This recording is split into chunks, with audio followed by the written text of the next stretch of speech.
So this, we just kind of had some glass out for the repair anyways, but most of our glass is part of the removal and installation as we do a lot of repair. We have our own glass technicians that work for the company, and they do a great job. We take a lot of glass out because that's the proper way to fix cars.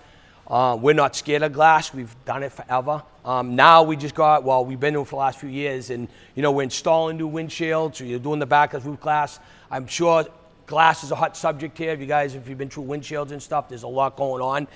And I can feel for you because we'll show you in our video when you guys go on scan. Just doing a roof glass on a wire or 3, I mean, it takes 4, like even on that, it takes 4 people. There's no way that some of those companies out there are just doing it with one technician, or they have machines that do it.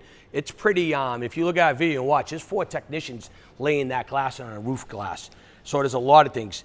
And then the other thing is, you know, we do a water test. That's on the QR code. So we water test the car. So before we put everything back together, we run a hose, a shower head on top of it. We do that. That's huge. So many glass companies put it in. No water test. It rains out or downpours. You get in trouble with that end of it. And the other big thing is we have this mixed feeling about calibration, the windshields, which they'll show you over there. We calibrate it no matter what. We drive it no matter what because we've learned everywhere. We've seen windshields.